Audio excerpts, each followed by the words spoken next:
My name is Natalie Chen, 28 years old, and I work as a private garment cleaner in the wealthy district of this city.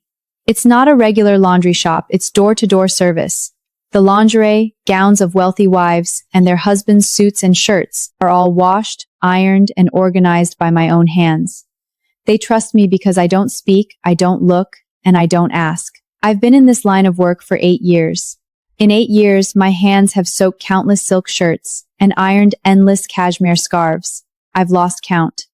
There are calluses on my hands, between my thumb and index finger, left by holding the iron. My nails are cut very short, with no white left, afraid of snagging the fabric. Every day, I carry an old canvas bag containing stain remover pens, a small iron, a sewing kit, and a pair of spare white gloves. The strap broke twice, and I sewed it back myself. The stitches are dense, ugly, but strong.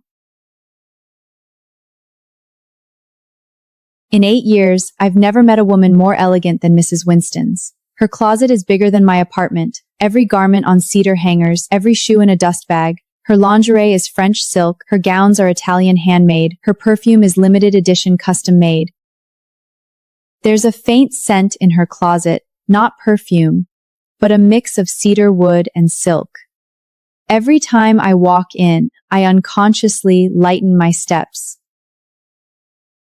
Natalie, how did you spend your weekend? At the station in like van laten wij red the bay, pisagmies, Natalie werps, din your weekend, resting at home. She doesn't know that I'm meticulous because I've been poor. People have been poor know that everything must be cherished. She cherishes her clothes, and I cherish my job. That afternoon, I found a lipstick mark on the lining of Mr. Winster's suit. Not a lipstick, but a mark printed on the lining. Light pink, with a hint of purslane. It's not Mrs. Winster's color. She uses matte dark red. I've ironed her clothes and know her lipstick smudges on collars. That color is, this one is younger, livelier, like it was left by some young woman. I squatted on the floor, holding that suit. The lining was light gray silk, the lipstick mark on the chest, close to the heart. I touched it gently with my finger. It was dry, seeped into the fabric. I didn't make a sound. I gently wiped the lipstick mark on the lining with a damp cloth, but it wouldn't see zent. I used a stain remover pen. Still nothing. It had seeped in, like river water flowing into sand. It's just a small pink mark now, but in my eyes, it's a crack. The crack will grow larger and larger, until the whole house collapses. I pretended I saw nothing, but my hand was shaking, not out of fear, but because I knew this lipstick mark would destroy my family. I didn't tell Mrs. Winston's. Not because she wasn't good to me, but because I knew her character. She would confront Mr. Winston's face to face, he would deny it, he would get angry, and she would cry. Then she would forgive him, and he would continue. I've seen too many stories like this. My mother was the same. Father cheated, mother found out. Father denied it, mother forgave. And again, until mother died. When she died, she was still clutching a photo of father when he was young. The corners of that photo were yellowed. Her fingerprints were on it, blurred. I couldn't let Mrs. Winton's end up like that, so I decided to do something myself. I was going to find the owner of that lipstick mark, get the evidence, and let her see it for herself. Not with just my words, but with facts. I needed to identify the brand and shade of that lipstick. I searched online for 3 days. Light pink, pearlinescent, not a mainstream brand. It was a niche French brand, sold in only 2 boutiques. One in Paris, one in New York. This city had no boutique, but there was a personal shopper. I found the shopper and asked who had bought this shade in the last 3 months. She said it was inconvenient to disclose client privacy. I said I was a loyal user of this shade and wanted to connect with fellow enthusiasts. She hesitated, then gave me a social media account. The profile picture was a close-up of lips, painted with light pink pearlescent lipstick. I looked at those lips and thought, this is the one printed on the suit. Her name was Sophia, 26 years old, working at a public relations firm. In her photos, her lips were painted that light pink pearlescent cohon. In her downs, the background was that hotel Mr. Winters often visited. The hotel lobby had a huge crystal chandelier. I recognized it. Because I had been there to deliver dry cleaned clothes, that chandelier was so bright, It made my eyes squint. My first guess was confirmed. The hotels she visited highly overlapped with Mr. Winton's business trips. New York, Chicago, Miami, Las Vegas. Every time Mr. Winton's went on a business trip, she would post photos in the same city. It wasn't a coincidence. It was a date. I saved these screenshots in an encrypted folder. Visual presentation of encryption process. Not evidence, but clues. Clues couldn't be shown to Mrs. Winsters because she would say it's just a coincidence. She needed something more direct. I needed Sophia to admit it herself. But I couldn't approach her directly. She wouldn't admit it. I needed a reason to get close to her. I discovered on her social media that she loves cats. She has a ragdoll cat and often posts photos of it. The cat is white, with blue eyes and very long fur. When it lies on the sofa, it looks like a fluff toy. I also have a cat, not a ragdoll, but a rescued orange tabby. His name is Little Orange, adopted from a shelter. When he first came, he was skin and bones. Now he's fat, with his belly wobbling. I sent her a private message. Hello, I'm Natalie. I also have a cat. Your ragdoll is so cute. Can I ask for some feeding advice? As I typed those words, my finger paused on the screen. I was lying to her. I was using the cat to deceive her. My cat is an orange tabby, not a ragdoll, but I had no other choice. She replied quickly, "Thank you. What kind of cat do you have?" I sent a photo of my orange tabby. She said, "So cute. We can meet for coffee and talk about cats." She gave me the address of a cafe. My plan has begun. She looked younger than her photo, with eyes and fast restricts. Hatrina bicycunes and the tingfint genjul kohong. Bright to like selpi singslong. What a yenzing understaring tadadzwaitrin. What are you looking at? Nothing. Your lipstick color very nice. Thank you. This is my favorite shade. Where did you buy it?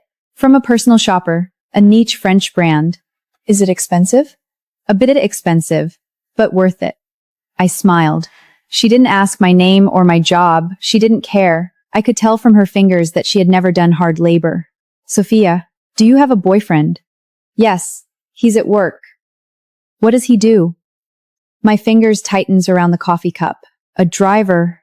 Mr. Winster's driver, Mark. So the lipstick mark was Mark's? No, it was Mark's girlfriend. What about you? I don't. You're so beautiful. How can you not have one? I don't trust men. She laughed.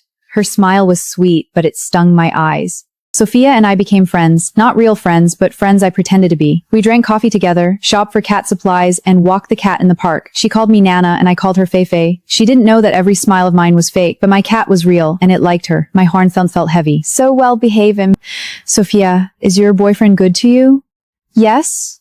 Have you met his family? No, he said his family is all abroad. Do you believe him? Why wouldn't I? I fell silent. Because she believed.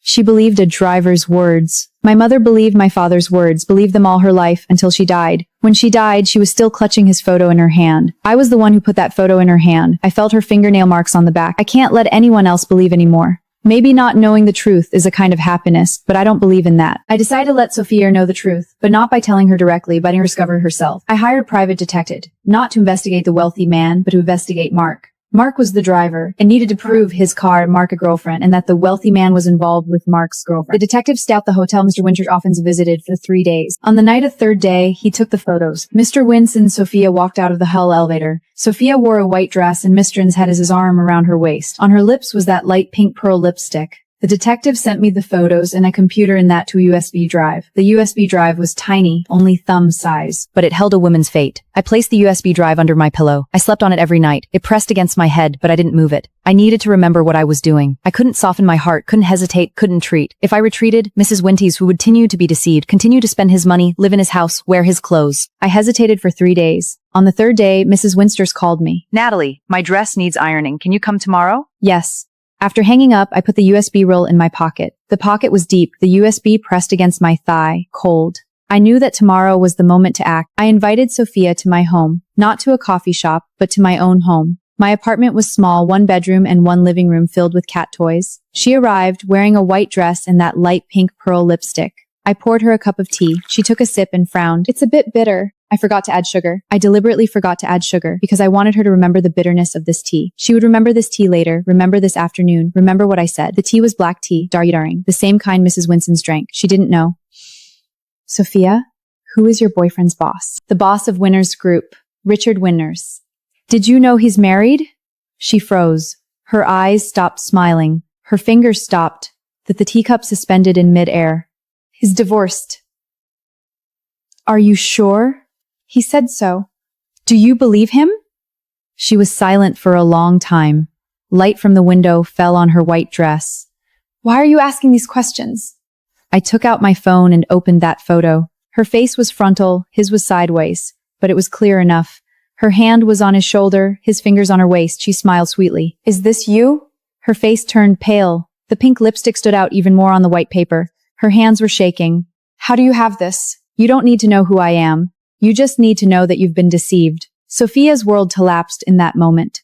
Little Orange walked over and rubbed its head against her hand. The truth had been revealed. What would happen next, I would no longer control. She cried, not silently but uncontrollably, covering her bird. I didn't know he was married. Now you do. My father. Why did you tell me? Because I was deceived too. How did she die? Illness. But I think she died of a broken heart. She asked no more. She stood up and walked to the door. Her hand rested on the knob, not turning it. Her fingers trembled, nails digging into her palm. Natalie, thank you. You're welcome.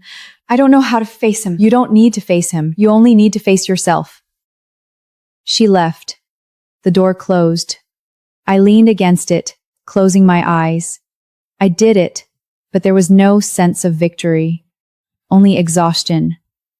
So tired I didn't want to speak. Sophia didn't contact me. Her social media stopped updating. Profile pic turned black. I don't know where she went.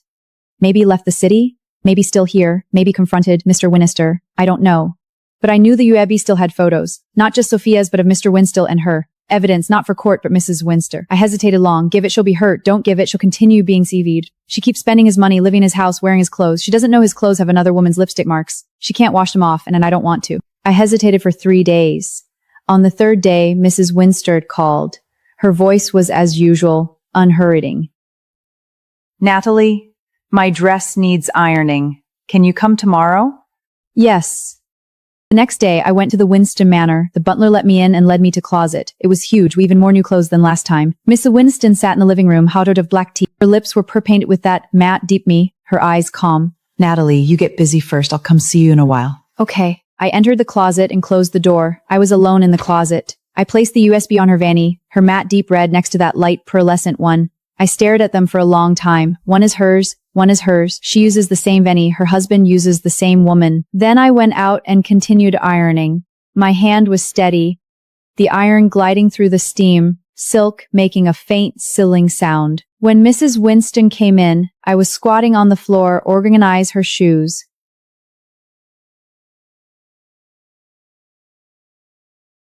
Natalie, what is this? I don't know. I saw it on the vanity.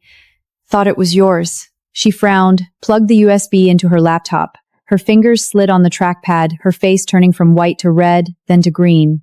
Her lips trembled, but she made no sound. Natalie, go out first. Okay. I walked out and closed the door. I stood in the corridor, listening. No sound. She didn't even cry. She just quietly looked at those photos for what felt like a century. The corridor was quiet, the butler on the phone downstairs, his voice distant. My breathing was light, afraid she might hear. The door opened. She stood there, eyes red but without tear scans. Her Natalie, do you know who put this here? No. She asked me who's in the photos? No. She stared into my eyes. I didn't flinch. Her eyes held questions, anger, fear, but mostly exhaustion. She was tired as I was. Natalie, how many years have you worked for me? 5. Have you seen Richard bring women home? No. Have you heard any gossip? No. She nodded. She didn't press further because she knew I wouldn't say, not out of distrust, but fear that speaking would force her to face it. Silence allowed pretense. Now she had to face reality. Natalie, go out. Iron the dress tomorrow. Okay. Aaron, I need you. Now. Aaron is her lawyer.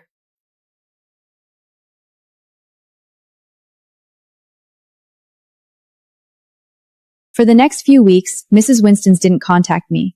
The butler said she traveled to Europe. I don't know if it was for relaxation or divorce. I don't know. But I often see Mr. Winston's in the news. Photos of him dining with a young woman. Photos of him at a hotel entrance with that young woman. That woman wasn't Sophia. It was another one. Yet another. He changes them quickly.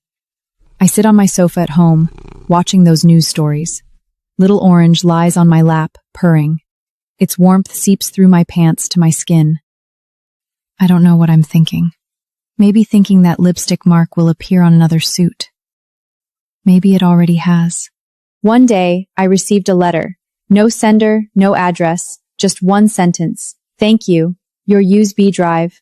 It's Mrs. Winters' handwriting. I recognize it. She wrote my name on tip envelopes. Her handwriting is beautiful and neat. The envelope is cream-colored, with no creases on the corners. She wrote it carefully. I stared at those words for a long time, then folded the letter and put it in the drawer. Those are my mother's photo, Little Orange's vaccination record, and my old passport.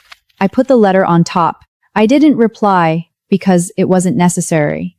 She knew, she acted, she thanked me. That's enough. 6 months later, Mrs. Winster returned, not alone, but with lawyers. She stayed at the estate for 3 days, packing her belongings. Clothes, shoes, jewelry. Mrs. Winsters, are you moving out? Call me Caroline. She smiled. She smiled. That smile was different from before. Her previous smile was elegant, proper, for outsiders to see. Now her smile is for herself. There are fine lines under her eyes, from smiling. Natalie, thank you. Thank me for what? Thank you for helping me see clearly. I didn't answer. Do you know who planted the USB drive? I don't know. You know, but you won't say. She looked at me without pressing further. She knew I wouldn't say, and she didn't need to know. She only needed the result. The result was her divorce and $300 million. Money is cold, but freedom is warm. Caroline used that money to do one thing. She founded an academy called the Anti-Domestic of Female Workers Training Academy, not teaching women to resist to earn money. She hired the best teachers sewing, beauty care, and computers. She provides food and subsidies. Many who come to learn's abuse, no skills, no hope. Caroline gives them hope. She came to find me on the day the academy opened. She wore a white shirt, jeans, sneakers. Natalie, I want you to be the CEO. Me? I don't know how to manage. You can. You're careful, patient, and you know how I'm to... just a cleaner. A cleaner can also be a CEO. I looked at her, and she looked at me. Her gaze was different from before. Before it was polite, now it's sincere. Okay. I became the CEO of Female Maker Training Academy. Not a name only, but real work. I arrive at the academy at 7 every morning and leave at night classrooms, kitchens, and dormitories. I interview teachers, student chefs. I sign contract bills and write reports. I don't know how, but I learn. Caroline hired a teacher to teach me management named Irene. She teaches me how to read financial statements, write emails, and conduct meetings. When I look at financial, I can't tell what's an expense and income. She's not impatient. She circles items on the statement, writing cost inside. Her handwriting is small but clear. Natalie, you're not professionally trained, but you have one thing. What? You've suffered. People who have suffered know that others are suffering too. Managers don't need sympathy, but they need an understanding. I remembered that. First batch had 20 students, ranging from 20 to 50 years old, some with children, some alone. Their eyes held both fear and expectation. Fear was from the past, expectation for the future. I saw myself in them. At 20, I was fired from the factory with no money, no place to live. I worked a laundry, standing 12 hours a day, my hands soaked in water until the skin peeled. Slept in the store's warehouse, cardboard box of bed, old clothes as a blanket. I was afraid, but I didn't give up. I didn't give up, so I stand here today. They can too. I stood on the podium, looking at them. Some of their faces were swollen. Some had scars. Some of their hands were rough. Some were trembling. Some of their eyes avoided mine. Some dared not look at me.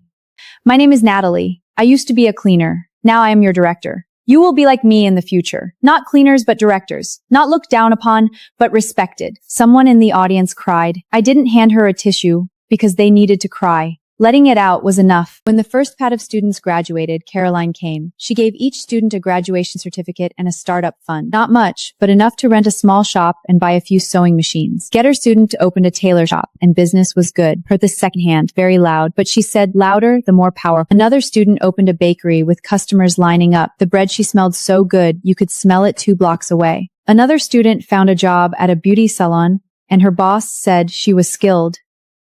They succeeded. Not because of me, but because of themselves. Thank you, Natalie.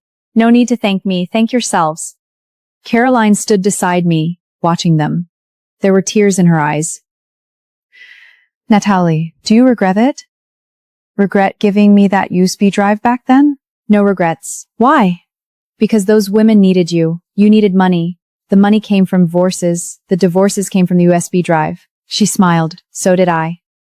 The roses in the yard bloomed, red ones, one by one. She planted them. Sophia came back, not to see me, but to look for a job.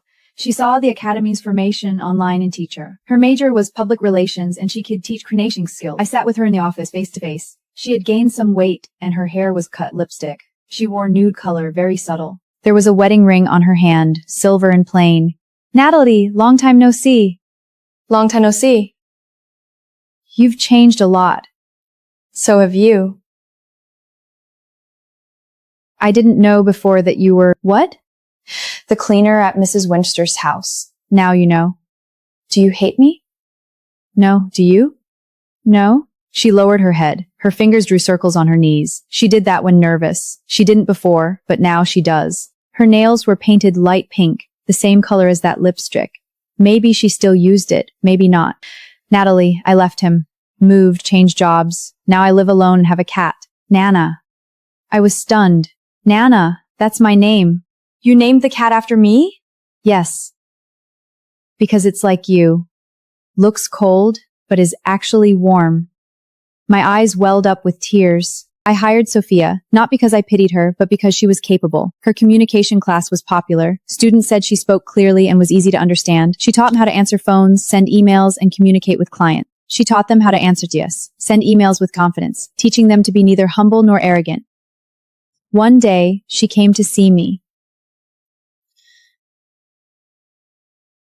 Natalie, I want to tell you something. Go ahead. I'm sorry. Why? Because I didn't see through that man sooner. Because I didn't leave him sooner. You don't need to apologize. You were a victim too, she cried. I handed her a tissue, and she took it. This time, she took it. Her fingers trembled as she wiped her tears. Natalie, did you hate me? No. Why? Because you were deceived too. We were both deceived. The difference is that you woke up later than I did. I've woken up now. It's good that you've woken up. The Academy's reputation grew. More and more people came to enroll. We moved to a larger venue, added more equipment, and hired more teachers. Caroline donated another sum of money and established the Antic Barty Neuwinder Fund, helping women who couldn't come to the Academy learn skills online. Money wasn't the problem. The problem was how to spend it wisely. I spent carefully, because I knew every penny came from Caroline's pain. Her pain had brought them hope. Hope wasn't cheap, but it was worth it. Caroline rarely came to the Academy. She traveled around the world. She sent me postcards.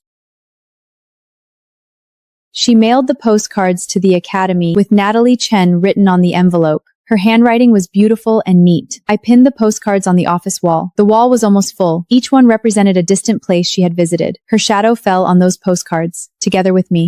I received a letter. No sender, no address. Inside the envelope was a photo of a young woman holding a baby. The baby was tiny, eyes closed, fists clenched. His fingers were short, with translucent nail beds. On the back of the photo was a line, Natalia, this is dismay that I am worthy of being loved. It was Sophia. She had a baby. She didn't tell me because she didn't want to disturb me. She just sent a photo to let me know she was doing well. The photo was taken at home, with her gray fabric sofa in the background. Her cat was lying on the armpad of the sofa, blue eyes staring at the camera. I recognized that cat, named Nana, my name. I pinned the photo on the wall, together with those postcards. The wall was fuller, and so was my heart. Xiaoju jumped on the table and pawed at the edge of the photo. I picked him up, and he meowed in protest. Caroline came back, not for an inspection, but to attend the Academy's anniversary celebration. She wore a white dress, her hair cut short, her skin tanned. She was thinner, but full of energy. She wore those pearl earrings, shining brightly in the sun. Natalie, you did better than I did. You gave me the opportunity. Opportunity is for those who are prepared. You were ready, so it came. I smiled. She smiled too. Natalie, do you remember that USB drive? I remember. I always wanted to know who put it there. You don't need to know. I know it was you. I didn't deny it. She didn't press further. Thank you. You're welcome. She left. I watched her back, thin but straight. Her shadow fell on the ground by the sin I won. She wouldn't have the money, wouldn't have divorced, wouldn't have started the academy. Those women wouldn't have had the chance, wouldn't have learned skills, wouldn't have opened tailor shops, bakeries, or beauty salons. They wouldn't have had the chance. So I don't regret it. The academy launched a new course. Psychological counseling, not by psychologists, by inviting women who have walked through darkness to share. Sophia was the first. She stood on stage, bare-faced, hothun harem than before. My name is Sophia. I was once deceived by a married man. I thought he loved me, but he only loved my youth. It took me a long time to move on. The way out was not to forget, but to remember. Remember that you were deceived, so you won't be deceived again. Remember that you deserve to be loved, and don't waste your love on the wrong person. Someone in the audience cried. I stood in the corner, not going on stage. This was her moment, not mine. Her tears fell onto the microphone, making her voice muffled. She didn't wipe them and continued speaking. Now I have a child. His name is Hope. I want him to know that mom is not perfect, but mom is brave. The applause lasted for a long time.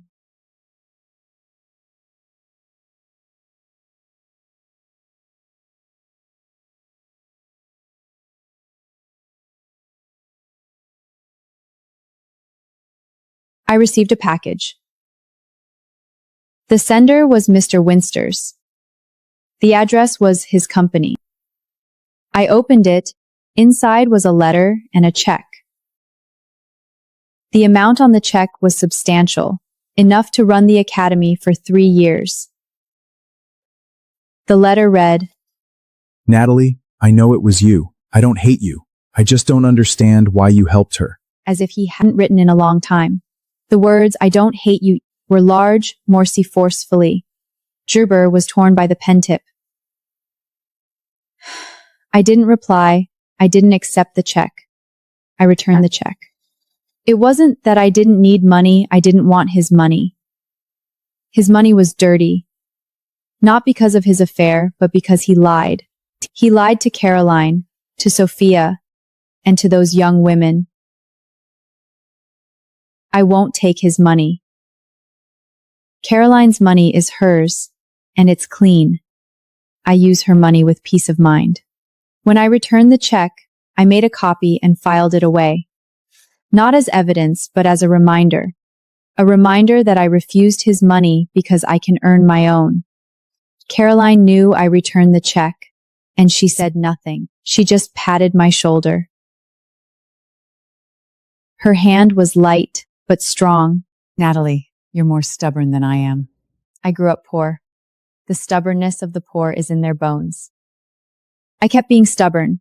Stubborn enough to open a branch campus. Stubborn enough to train thousands of women. Stubborn enough to fill the walls with their graduation photos. Stubborn enough that my name was no longer cleaner, but director. But I didn't care about the title. I cared about those women. They walked out of the academy, wearing dresses they sewed themselves, applying stick they made themselves, smiling. Those were the most beautiful smiles I had ever seen. One of the academy's first students had succeeded in her business. Her tailoring shop had opened a branch, and she had hired several employees, many of whom were also academy graduates. Came to the academy to recruit, saying, I need to people. Her eyes were bright, just like Caroline's then. Not the brightness of wealth, but the brightness of hope. Natalie, thank you. You're welcome. It was your own effort. If you hadn't given me the chance, my efforts would have been useless. Opportunity. Caroline gave me a chance back then. I gave her a chance. She gave others a chance. Opportunities are passed on. They don't disappear when shared. Like love, they don't diminish when shared. A wooden sign hung at the entrance of her tailoring shop, reading, Natalie Academy Student Shop. I didn't know when she had hung it, but I saw it. Sophia's child was 1 year old. She brought him to the academy to play, and the baby crawled on the floor, grabbing my pant leg and not letting go. His fingers were short and ski-van. He was Hetley, refusing. I squat down and picked him up. He was heavy, but he didn't fuss. He didn't know who I was, but he wasn't shy. He trusted me because his mother trusted me. Sophia stood nearby, watching us, and smiled. Natalia, when are you going to have a child? I don't have a boyfriend. Aren't you in a hurry? No rush. I truly wasn't in a hurry. I had the academy, the students, those women, they were all my children, needing my care. Their children were also my children. This boy named Hope was no exception. He pulled my hair, refusing to let go. Sophia came over and took him away, and he cried. His cry was loud, echoing through the entire building. Mr. Winston remarried. Bride's a young model even than Sophia. He went their photo. She wore she white weddings. He smiled and happily, and so did she. I don't know if she knows how many people he has deceived. Maybe she knows, maybe she doesn't care. She cares about money, not the purse. Mr. Winston don't care. Anyway, she don't care. Well, closed the newspaper and threw it into the trash bin. Xiaoju jumped up and stepped on the paper a few. It didn't know what was printed on it. It just liked the texture of the paper. Caroline fell in love, not with a wealthy man, but with an architect. He was 5 years younger than her. He had designed many houses, but never his own. He said he would design a home together with Caroline. Caroline neither agreed again nor refused. She was afraid of finding lipstick stains on her again. Natalie, should I agree? Do you love him? Yes. Then agree. Aren't you afraid I'll get hurt? I am. But you can't stop loving because of fear. She agreed. She moved into his home, not a mansion, but an ordinary small house. Roses were planted in the yard, and the scent of bread filled the kitchen. She no longer wore designer brands or jewelry. She wore cotton dresses, bare-faced. But she smiled happily. I had never seen her smile so happily. Her smile was different from before. The old smile was for others. The new one was for herself. There were fine lines at the corner of her eyes, from smiling. She finally learned how to smile. The Academy's 5th anniversary. We held a celebration and invited all the students back. The owner of the tailor shop came. The manager of the beauty salon came too. They had all changed. They were no longer the fearful women they once were. They were confident, independent, and self-assured. They stood on stage and told their stories. They talked about their changes and their growth. Some people in the audience applauded. Some cried. I stood in the corner and didn't go on stage. Sophia came too. She brought her child. The child crawled below the stage while she spoke above. My name is Sophia. I once thought love was everything. Now I know that I am everything. When I'm well, love will be well. When I'm not well, love won't be well either. People in the audience applauded. Some cried. I stood in the corner, watching silently. Her child crawled onto the stage. He grabbed her pant leg. She squatted down and picked him up. Mother and son stood on stage together. Everyone in the audience was laughing. That was the most beautiful scene I had ever seen. Caroline got married. Not a grand ceremony, but a small wedding. Only family and friends. She invited me, and I went. She wore a white dress, not designer, but ordinary cotton. In her hands was a bouquet of wildflowers, not roses, but daisies. Her groom is wearing a suit. They exchanged rings in the yard. Her ring wasn't diamond, but a plain silver band. My eyes welled up, because that ring was the same as her wedding ring with Richard years ago. But the difference is, this ring was her choice. She chose it herself, not given by someone else. She chose, she loved, she married. This time it's real. Her groom looked at her, light in his eyes. That light wasn't the light of money, but the light of love. The academy moved to a new campus, not rented, but bought. Caroline paid for it, with both our names on it, but ours. I looked at the deed. It said Natalie Chen, my name printed on paper. I am the dean, not given by others, but earned by myself. I made a copy of the deed and put it in the drawer, along with that USB drive, that letter, and my mother's photo. The drawer was full, but I couldn't bear to throw them away. Those things are my memories, my traces. Proof that I lived. I did something, I changed something.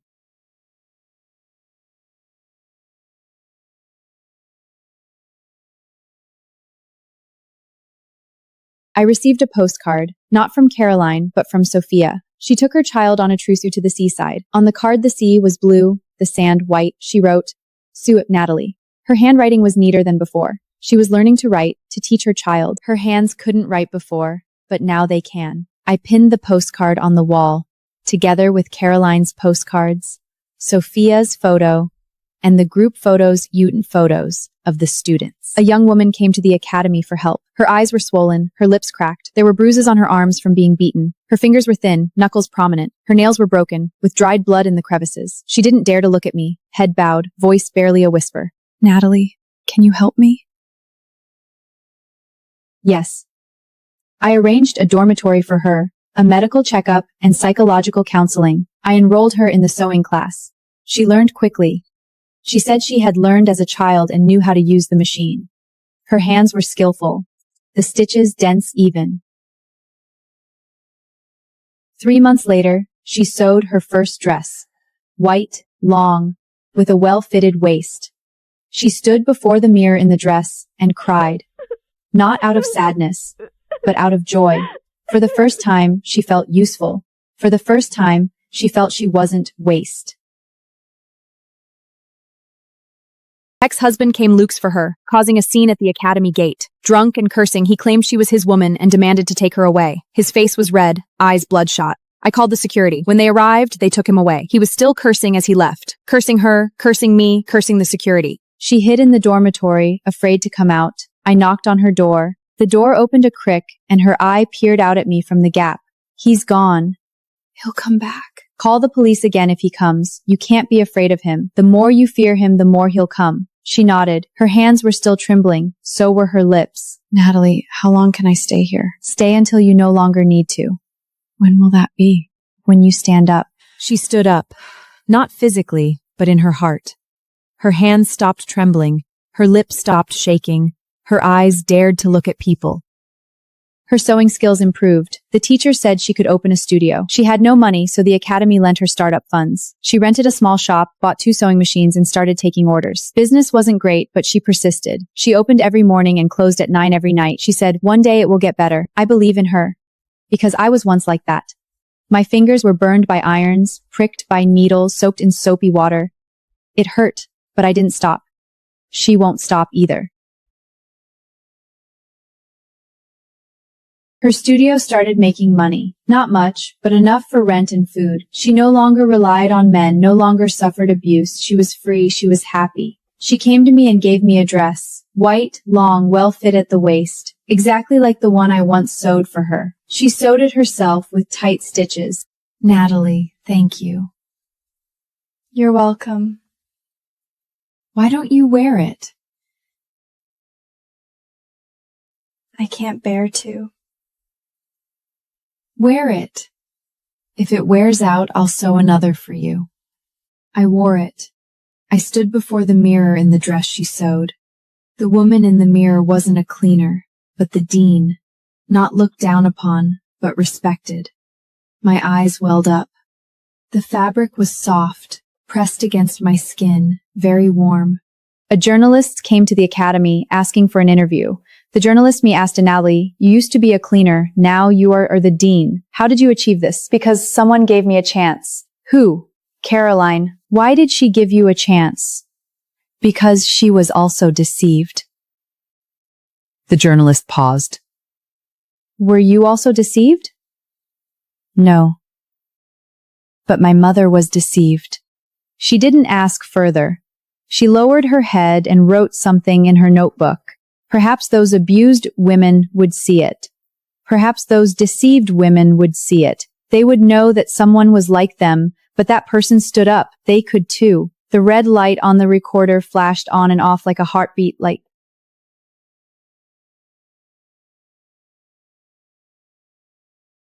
Sophia got married. The wedding was simple. She held wildflowers in her hands, not roses, but daisies. Just like Caroline's wedding. I watched her exchange rings on stage and tears fell, not out of sadness, but out of happiness. She found happiness, real happiness. Not deceived but chosen by herself. She chose right. She loved right. She deserves it. Her cat Nana came too, laying at her feet, purring.